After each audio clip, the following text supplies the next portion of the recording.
Assalamualaikum warahmatullahi wabarakatuh.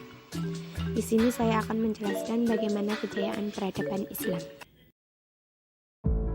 Kejayaan peradaban Islam terjadi pada tahun 650 Masehi sampai 1000 Masehi pada masa kekhalifahan dinasti Abbasiyah, yang pada saat itu dipimpin oleh Khalifah Harun ar-Rasyid dan anaknya Al-Ma'mun. Faktor-faktor yang menyebabkan kemajuan peradaban Islam. Yang pertama, terjadinya asimilasi antara bangsa Arab dengan bangsa lainnya.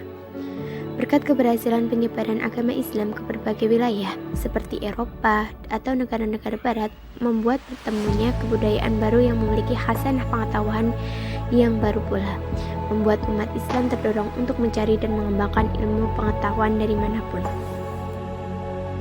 Yang kedua, pluralistik dalam pemerintahan dan politik.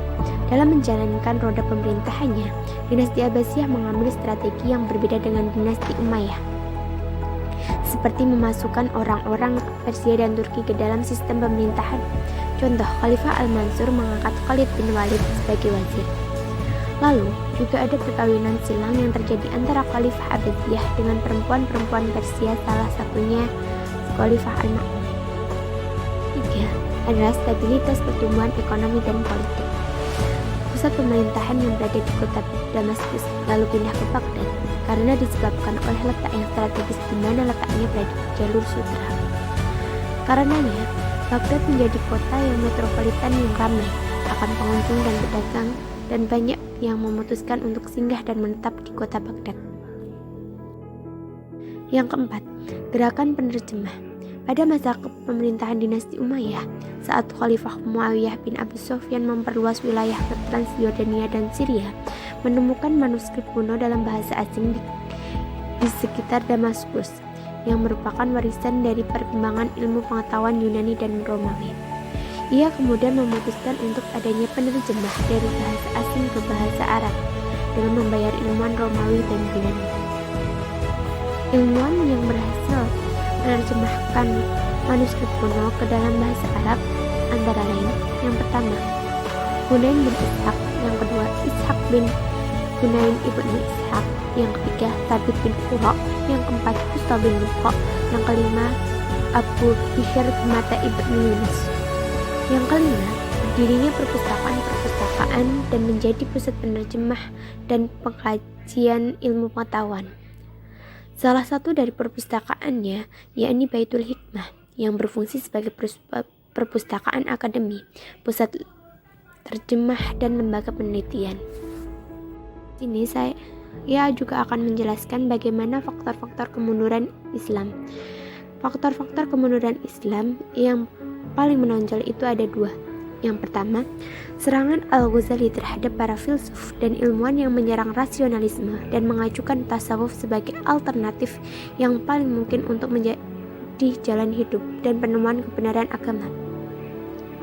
Al-Ghazali sangat berpengaruh di dunia Islam, Sunni khususnya, sehingga mengakibatkan minat orang terhadap falsafah dan ilmu pengetahuan menjadi lemah. Yang selanjutnya yaitu keberhasilan serangan militer Mongol dalam mengalahkan militer Khwarezmiyah.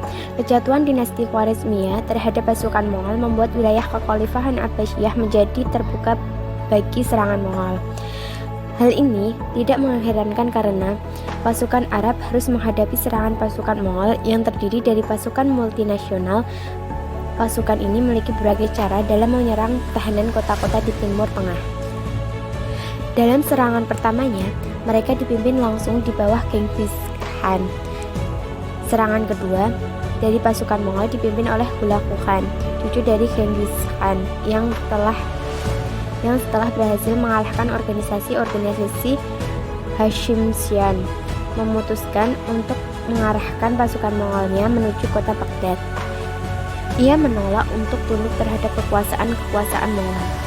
Kekhalifahan Abbasiyah memutuskan untuk berperang melawan invasi. Namun, kemampuan militer Mongol yang jauh lebih unggul baik dalam hal pengalaman maupun persenjataan. Pasukan Mongol berhasil mengeluluhlantakkan pertahanan Baghdad dari sejak dimulainya pengepungan kota Baghdad, yaitu di 29 Januari. Pasukan Mongol hanya membutuhkan beberapa hari untuk membuat kota Baghdad menyerah. Pada tanggal 13 Februari, pasukan Mongol memutuskan untuk menghancurkan kota Baghdad lengkap dengan perpustakaan Baitul al-Hikmah. Untuk membangkitkan lagi bagaimana kejayaan peradaban Islam, kita dapat melakukannya dengan cara yang pertama, membangun ilmu yang mapan. Karena dengan ilmu kita dapat menguasai kemaslahatan di muka bumi, membenarkan amalan, menguatkan keimanan, serta menaikkan derajat di hadapan Allah Subhanahu wa taala. Yang kedua, membangun iman yang mendalam. Karena adanya iman yang mendalam menjadikannya sebagai bekal untuk menggapai ridho Allah Subhanahu wa taala serta jaminan keselamatan dunia dan akhirat. Yang ketiga, membangun ukhuwah yang kokoh. Longgarnya ukhuwah di tengah umat Islam menyuburkan krisis yang menimpa saat ini. Hal ini menjadi peluang besar bagi musuh-musuh Islam untuk memberanikan rajutan ukhuwah yang terjalin, mendinginkan dekapan ukhuwah dan menjadikan cinta sesama saudara.